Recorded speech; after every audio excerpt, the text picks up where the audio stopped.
네, 이제 또 이어서 질문을 보겠습니다. 영유아의 발달 체계가 원활하게 이루어지지 않을 경우 어떤 부정적인 영향을 미치는지 물어봤었는데요. 뭐 대표적인 거는 이제 좀 발달이 늦거나, 그다음에 부모와의 그런 긍정적인 관계가 아닐 될 수도 있고요. 그다음 친구와의 문제도 생길 수도 있고, 그리고 아무래도 또 이제 유치원에 간의 그 기관에서의 또 문제도 생길 수도 있어요. 그리고 또 다음 질문은요. 영유아 발달과 중간 체계 부모의 참여를 촉진하는 유치원 프로그램이 뭔지 궁금하다고 했어요. 그러니까 유치원 프로그램 중에서 부모님들이 참여하시는 거는 대표적인 거는 이제 부모 상담이 있고요. 그다음에 부모 교육이 있을 수 있고, 크게는 뭐 유치원마다 좀 다르겠지만, 운동회나 아니면 뭐 아빠 참여 수업, 엄마 참여 수업, 여기서 이제 참여 수업은 저 같은 경우에는 그 부분을 그 해에 한부모 가정이 있다라고 하면 부모 참여 수업으로 진행을 하고요. 한부모 가정이 없다고 하면은 엄마 참여 수업, 아빠 참여 수업으로 나눌 수 있습니다. 그리고 뭐 발표회 같은 것도 있을 수 있어요. 그래서 요즘에는 맞벌이 가정이 좀 많기 때문에 제일 먼저 상담을 할 때 어머님들이 많이 물어보시는 게 부모가 참여해야 되는 행사가 많나요? 이걸 많이 물어보세요. 그래서 저희는 이제 요즘에는, 예전에는 오히려 부모님들이 유치원에 와서 많이 참여하고 보고 이제 이러기 위해서 뭐 김장 같은 경우에 부모님들 모셔다가 하기도 하고 이제 그랬었는데, 이제는 좀 바쁘신 부모님들이 너무 많기 때문에 그렇게 직접 참여하지 않으셔도 되는 것들로 좀 많이 이루어지는 것 같고요. 그리고 그 대신 이제 그거에 대한 전화 상담, 예, 그리고 뭐 키즈노트나 뭐 홈페이지 같은 곳에 사진이나 동영상이나 이런 걸 올리는 걸로 좀 많이 대처하기도 하기도 해요. 네. 그 다음 질문은, 똑같이 태어난 쌍둥이 형제자매도 살아온 환경이 다르면 서로 다른 성향을 가질 수 있는지를 물어봤어요. 근데 유치원 입장에서 바라본 결과로는 다른 성향과 기질을 보일 수 있습니다. 네. 그리고 실질적으로 제 친구들 중에서도 좀 있었었고요.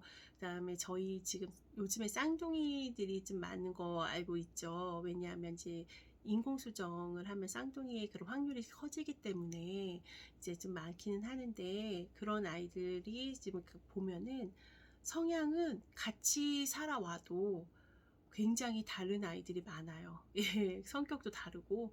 그러기 때문에 이거는 이제 그런 환경이나 이런 것보다도 선천적으로 태어나는 기질에 따라서 좀 많이 달라지는 것 같습니다. 그리고 영유아기 때 스마트폰이나 TV 등을 보여줘도 괜찮은지, 예, 많은 전문가들이 말을 하죠.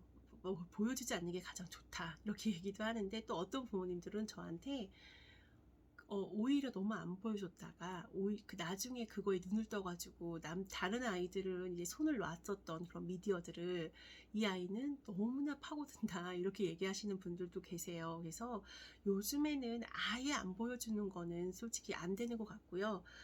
그리고 또 유아할 때 애들이 이제 무슨 이야기를 할 때 그 이야기에 못 끼면 또 아이들끼리도 좀 약간 대화가 차단되기도 해요. 그래서 아예 안 보여주는 건 아니지만 안 되고, 시간과 그 다음에 적절한 프로그램이나 어떤 종류의 동영상을 보여주는지 그거를 먼저 부모님들끼리 좀 상의해서 정해진 다음에 그 다음 아이에게 이제 권해주는 게 더 나을 것 같습니다. 그리고 영유아 부모 간의 상호작용이 1차적으로 중요하지만 그 외에 또래나 기관과의 상호작용도 중요하다고 생각하는데, 이제 영유아가 부모가 아닌 다른 사람에게 어떠한 반응을 보이고 영유아가 잘 어울릴 수 있도록 하는 방법에는 이제 어떤 게 있냐고 이제 물어봤어요. 근데 이거는 아이들마다 이제 다르죠. 예, 아이들마다 처음 보는 사람한테 푹 안기는 아이가 있는가 하면 꽤 오랫동안 낯선 아이 사람들에겐 전혀 가지도 않고 낯가린다고 하죠. 어른들이 흔히들 이제 그런 아이들이 있어요. 그래서 이거는 전혀 이제 그 아이의 어떻게 자라온 그런 거와 상관없이 아이마다 성향에 따라서 좀 틀리는 것 같고요. 영유아가 잘 어울릴 어울릴 수 있도록 하는 방법은 제일 좋은 거는 모델링인 것 같아요. 이제 부모님이 모델링이 되어 주어야 되는 거고요. 어떤 제가 봤을 때 영유아의 우리 아이가 성향이 너무 소극적이고 다른 사람들과 어울리는 걸 좀 어려워한다 하면은 그거는 좀 제가 부모님들한테 좀 도움을 청해요. 그것도 유치원에 오면 이제 유치원에서 선생님이 좀 도와줘야 되는 부분이고요. 이 아이가 친구를 사귀고 그리고 이렇게 얘기를 잘하게 되고 적극적으로 좀 나서서 활동하는 데 있어서 유치원에서는 선생님이 도움을 줘야 되고요. 바깥에서는 어머님이나 아버님이 도움을 줘야 합니다. 그래서 친구를 좀 사귀게 해주고 만드는 것도 부모님이 도와줘야 될 때도 있어요. 그러니까 부모님들이 그 같은 또래의 부모님을 사귀어서 같이 자연스럽게 어울려가지고 놀이를 할 수 있게끔 도와주는 방법도 저는 좋은 방법이라고 생각을 하고 있습니다. 그리고 이제 환경 체계가 발달에 따라 영향을 받는 정도가 얼마나 다르고 유아기 때 가장 신경 써야 되는 환경 체계는 무엇인지 이제 물어봤는데요. 모든 환경 체계는 정말 다 균형을 이루어져야 돼요. 이제 학교에서도 책에서도 많이 나오죠. 그래서 모든 환경 체계가 균형이 있게 되어야 되는 거고요. 유아기 때는 아무래도 제가 생각했을 때는 미시 체계가 그래도 가장 신경 써야 되는 유아기 때 신경 써야 되는 부분이 아닌가 생각됩니다. 예, 그리고 다음 질문을 또 보겠습니다. 다음에는 이제 형제 자매가 있는 영유아와 외동인 영유아가 유치원에서 행동 차이나 놀이 방식에 차이가 있는지 이제 궁금하다고 했어요. 형제 자매가 외동에 따라서 뭐 놀이 차이가 크게 뭐 차이가 있고 이러지는 않아요. 제가 계속 얘기하는 것처럼 성향과 기질이 좀 더 큰 것 같고요. 그런 놀이 차이는 그래서 유치원에서 이게 봤을 때는 이게 형제 자매가 있는지 외동인지 이런 거는 크게 상관을 안 해요. 예. 그래서 선생님들도 현장에 나와서 보다 보면은 이 아이가 이 아이의 동생인지 뭐 형제였는지 전혀 모르는 선생님들이 나중에 담임들은 알지만 다른 반 선생님들은 얘네 둘이 같이 형제였어요? 라고 할 정도로 전혀 다른 아이들도 많고요. 그리고 또 사이가 굉장히 안 좋은 아이들도 많아요. 등원할 때조차도 한 명은 할머니가 데리고 오고 한 명은 엄마가 데리고 와요. 왜냐하면 둘이 같이 오는 걸 너무 싫어한대요. 그래가지고 그렇게 하는 아이들도 있거든요. 그리고 이제 외동인 아이들 같은 경우에는 오히려 친구에 이제 목말라서 바깥에서 오히려 막 놀려고 하는 아이들도 있는가 하면은 또 내 놀잇감을 다른 아이들이랑 같이 놀지 않기 위해서 또 집에서만 이렇게 끌어안고 있는 아이들도 있거든요. 이거는 다 그냥 그 가정의 그런 양육 환경과 기질의 차이인 것 같습니다. 예. 그리고 조부모와 부모의 서로 다른 양육 방식에 따른 문제는 이제 어떻게 해결하는지에 따라서 이제 이거를 했어요. 이게 가장 좀 큰 게 거의 보면은 같을 수가 없어요. 네, 저도 그렇고 같을 수가 없는데 왜냐하면 조부모님들이 손자 손녀를 바라보는 거는 약간 굉장히 무조건적인 사람이세요. 굉장히 내가 그분들이 젊었을 때 돈을 벌고 그다음에 이제 그 가정을 책임져야 되고 이제 그런 게 컸기 때문에 이 아이에 대한 애정이 무조건적으로 주지를 못했어요. 그러다가 정말 이제 어느 정도 이제 연세가 드시고 나서 손자 손녀를 봤을 때는 너무 예쁘다고 다들 그래요.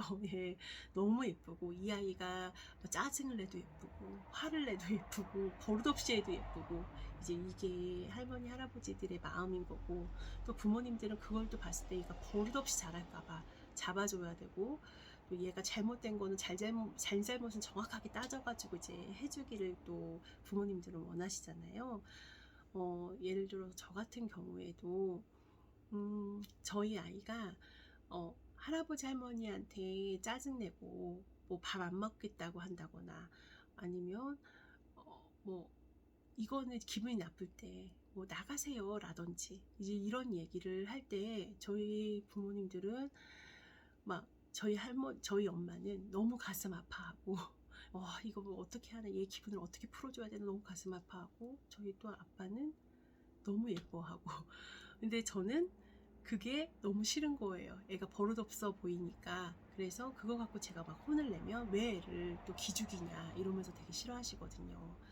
그래서 저는 이제 계속 그런 시행착오를 겪으면서 제가 오늘 하는 거는 거의 저희 부모님한테 좀 맡기려고 하는 편이에요. 왜냐하면 주 양육자는 지금 현재는 어릴 때도 그랬고 저희 친정 부모님이시기 때문에 친정 부모님의 하는 양육 방식을 저는 좀 존중해주고 따르려고 하는 편이고요.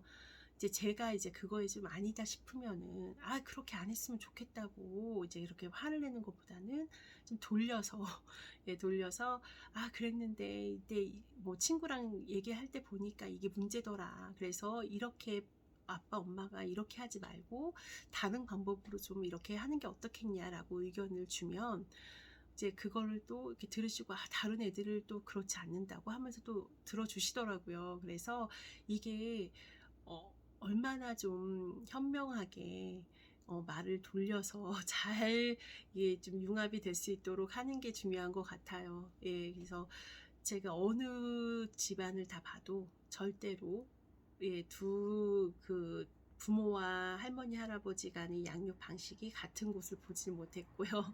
이게 조용히 어떻게 잘 넘어가냐, 그리고 잘 조율해서 잘 갈 것이냐, 그게 중요한 것 같습니다. 네. 그리고 이제 영유아 발달에 있어서 부모가 중요한 이유, 그리고 영유아 발달과 형제 자매가 영향을 미치는 점, 일반 가정에서의 영유아 발달과 조부모와 함께 자란 영유아 발달의 차이, 이거였는데요.